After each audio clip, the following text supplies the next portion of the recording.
Hi, it's Louise at Spiral Bright Insight with an energy check-in for you. So it is March the 13th, the day before the lunar eclipse, and I just wanted to come on and really share what is coming up for me and the insight that is coming through because I've talked about the themes of the eclipse in my last couple of videos, and there is no doubt that we are and have been in this phase of very intense purging and releasing, and the that's basically what the eclipse is here to help us do. But what it feels like at the moment, and again I speak for myself, obviously all I can do is speak for myself, so do take what resonates. But my feeling is that as we are sort of letting go of a lot, we're creating a lot of space, and this is not something that we are used to experiencing. Now, the thing with Virgo is Virgo needs to be really busy. Virgo is about sort of our day-to-day, sacred service. Also, service in general doesn't have to be sacred, but with Virgo, you have to have something to do that has meaning, and it's important to be all things to all people, and you want to be useful essentially. And the lunar eclipse and the energy building up with this eclipse is really sort of stripping away all of that if it is holding you back from moving forward and evolving. And we've been brought up to be busy, busy, busy, do. Virgo's ruling planet is Mercury, so although this is an earth sign and it is about embodiment, there's a really strong focus on the mind and our mental patterns and our sort of conditioning and our programming that we have to be busy, we have to be helpful, we have to serve, otherwise people won't appreciate us, people probably won't like us, and you're not a good person if you're not sort of going out and being all things to all people. There is this kind of expectation, and again it kind of comes from within, but it certainly society mirrors that back to us, that we have to be, take care of, look after, it's all these different elements, and often it is at the detriment of the self, because often we sacrifice what we need and what we want in order to make sure that everybody else has what they need. And kind of there's a big theme with this eclipse and the eclipse energies of that is starting to fall away. And of course, whenever we sort of release and let go, in the past, there's always been a lot more that we can focus on and a lot more to work on. But it feels that particularly, with the backing of all the other energies, and I talked about in my eclipse video, the fact that this is, we're in a 9-year, we're working with the energy of the snake. Neptune is at 29 degrees at the very final degree of the zodiac. So there is a real sense of we've come to the end of the road, and we are stepping into what effectively is no man's land. The truth is we have not been here before. We have not experienced the energy that is sort of surrounding us at the moment before. Although, well, at least some of us have, a lot of us have, but not from the perspective of being embodied in a human lifetime. So the energies are very familiar in terms of the fact that they are multidimensional, they are high frequency, so there is a sense of familiarity, but it is not easy to navigate them from the 3D sort of human physical perspective. And it is that feels very sort of, it feels like we're in uncharted waters. We have not been here before. And it also feels like with the South Node in Virgo and this lunar eclipse linked to the South Node, linked to endings, it's almost as if, where we were tethered before, we've been untethered. We're literally sort of swimming around in this ocean of cosmic flux where everything is fluid. There is nothing to hold on to, and that is uncomfortable. It is unfamiliar in so many ways, and it is disconcerting. It's kind of as if we have, through this great purge, we have cleared out so much, and there's this big empty space now, and it's like, what do you do with that? Because normally you clear a space and something comes straight in to fill it, but because this is an eclipse sort of portal that we're going to be stepping into, there is nothing to fill it yet, and we're having to kind of sit with and navigate this completely new way of being with very new energies. And it's, yeah, it's no man's land, just seems to be the fit. And again, I talked about Venus retrograde in my last video, and thank you so much for everybody who commented, and I'm really glad that what I was sharing resonated.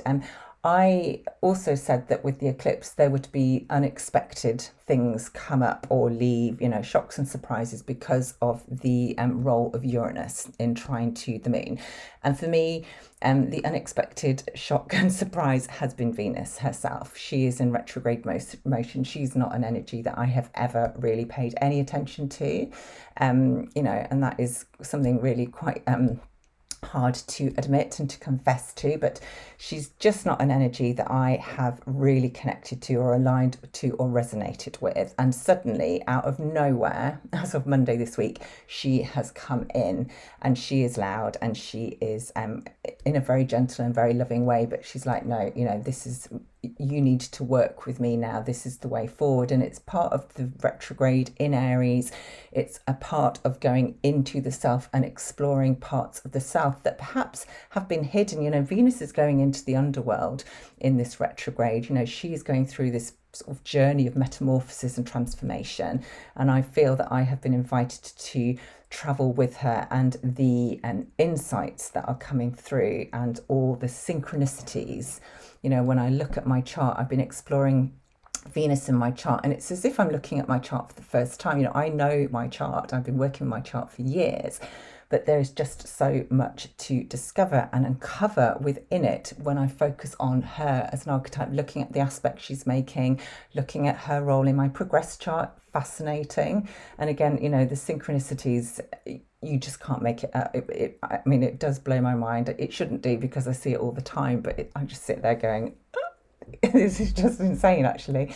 I'll give you one example. So in my progressed chart, Venus is at 16 degrees of Aries, conjunct the Sun at 16 degrees of Aries, conjunct Chiron at 16 degrees of Aries. So they're all sitting together. They're in my 6th house, which is obviously, healing, embodiment. And it's like I'm basically healing my Venus wound, my disconnection from her. That's what it feels like. And the Sun is holding the space for me to do that. So absolutely stunning. And there's been so much more that's come up today, which again, I think is going to be absolutely profound for how I guess move forward. It feels like a real turning point, although I know that there's a lot of work ahead of me. But I kind of feel I've got this amazing sort of guiding sort of light to show me the way at this time. So what is coming through, is just kind of a reminder that we have not been here before, but we've got Venus in Aries, we've got Mercury in Aries as well. We will have the solar eclipse in Aries, and the message is we're in no man's land. There is nothing to hold on to, so we have to come within. Now, Mercury's going to station retrograde as well on Saturday, so we're going to have that inner sort of journey in terms of our mind and our understanding, to sort of follow what Venus is uncovering as well. And it is as if the only thing that we can really hold on to at this time, the only thing that is going to anchor our energies in this time of complete flux. And, I'm going from sort of hours where I'm feeling in this state of bliss, and it's like, I'm literally having to let go. Normally I'd be panicking about, all the work I've got to do, and I'm just like, oh, it doesn't matter. It's just, and again, that's not my normal style. So I know there's big shifts happening as Virgo rising. This is really hitting me. This is on my ascendant. But, it's like, I'm clearing this space. We are all clearing this space, and there is nothing sort of tangible that is going to come in yet. But yeah, what I was going to say is, the only thing that can really anchor us in at this time is our inner light. So this is an invitation to see yourself as the anchor, as that safe space. The light that lies within is what we need to focus on now. And as we can come in and we can do that, the light within will grow. And of course, what happens with Aries and Libra, as we focus on our own light will grow, and it expands out, and it helps to light everybody else up. So this is the time when, we've been taught to focus on everybody else, to be all things to all people, and to just fit in as much as we can in this crazy, fast-paced life and society that we live in. But we've also been taught that, it's quite selfish to focus on yourself, and, but actually, no, that is not the message that's coming through. It is the greatest gift that you can give yourself at this time. And Venus is about gifts.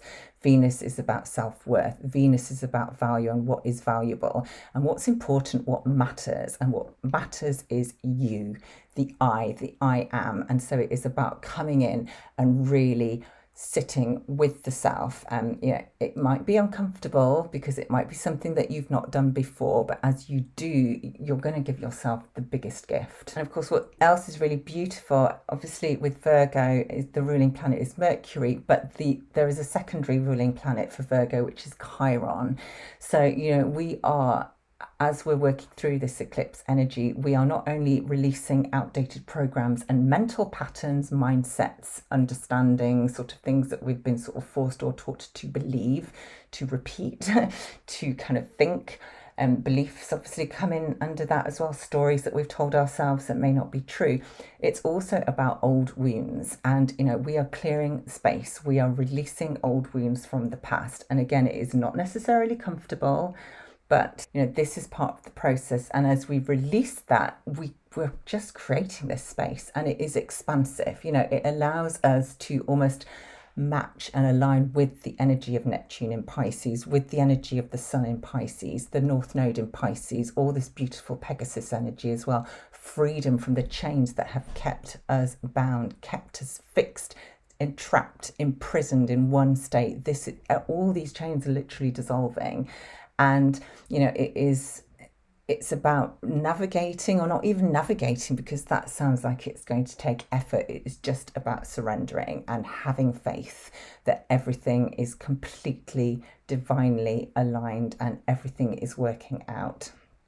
And yes, it might feel very scary, very fearful, because, things are changing, and they're changing really quickly, and we are not used to having this space, to having this freedom.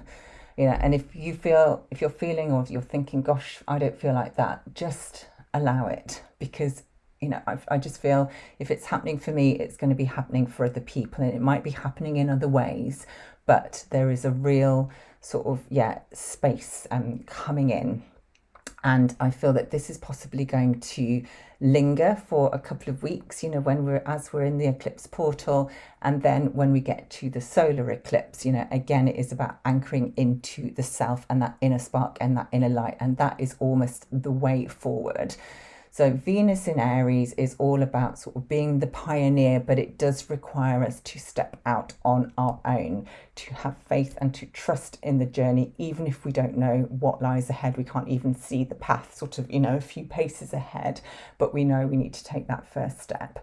And we have the faith and the optimism to be able to do that. And it's also about courage.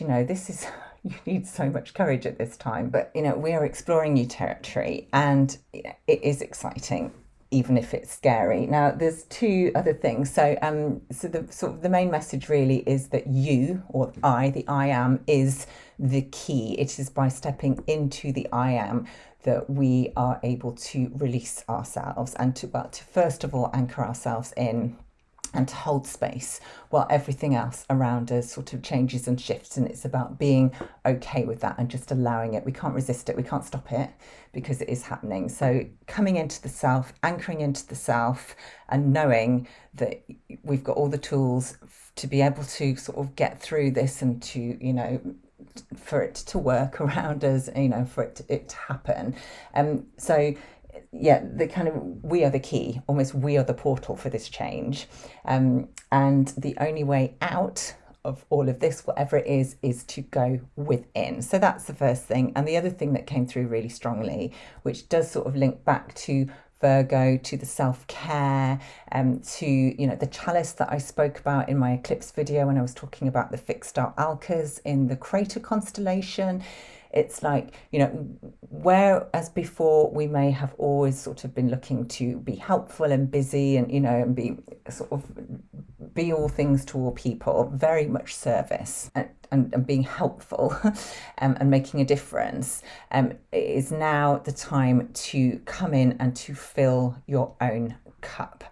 And by doing so, there might be a part of you that thinks, oh, but gosh, it's okay to sort of give myself a little bit of me time, but I also need to make sure, that I share it out. It's like, no, the message came through really strongly. I was walking with a very good friend on Wednesday morning, and it came through for her, it came through for me, it's come through for us all essentially. But it is time to fill your cup. And this links to the chalice. This is about what you're putting into yourself, what you're giving yourself, what you're nourishing yourself with, but to fill your cup until it overflows. Because as anything that you don't need or that you cannot hold on to, as it overflows, it will spill out and it will go to where it is needed. So it is actually by filling your own cup, you are doing everybody else the service that they need. You are being helpful, you are being useful to everybody else by focusing on the self and by making sure that you have everything that you need and that you have all the energy, all the nurture, all the tender care that you desperately need at this time. So, just trusting that when it's like you cannot give from an empty cup. There's that phrase, lots of people, I see often, it's like, and it's so true. If you're depleted or if you're coming from a place of lack, then you cannot give and give and give because you will just burn yourself out. So it's tend to that flame, that inner flame, that Aries, that spark within, with the Venus, with air, with Mercury, and make sure that you have everything that you need at this time, and anything that you don't need will go out to everybody else. And of course, as you are full, people are going to reflect that back to you as well. So you will almost be filling other people's cups by filling your own, if that makes sense, because everything is a mirror. So I hope that has sort of helped. Again, I just share what's coming through to me, how I'm feeling, the insight that's coming through, and it certainly feels like unprecedented times without question. The insight that is coming through, the sort of the light bulb moments are it's almost overwhelming, to be fair, but it's also very exciting. And I'm spending so much of my day just going, oh my God, how did I not see that before? So, I really hope, as always, that what I have shared is useful and has value and is giving you something to think about. Again, I always invite you to share, because the comments that I receive, other people read them as well. So I think it's really important to, share if something is coming up that you feel called to share. And feel free to email me as well, if you want to share something sort of privately, that I'm more than happy to to hear from you. So it's hello@spiralbright.co.uk. I'm going to leave it there. Let's see how the coming days sort of what happens. But again, it's like, just hold on to that inner, make yourself the anchor. You are the anchor in this kind of sea, mirage, cosmic soup, cosmic flux, whatever it is. There's no words for it because we've not been here before. But ultimately our higher selves know what is going on, and they know, our higher selves know, how to sort of hold space and support us through. So again, it's about trusting that. Anyway, sending you so much love. See you soon.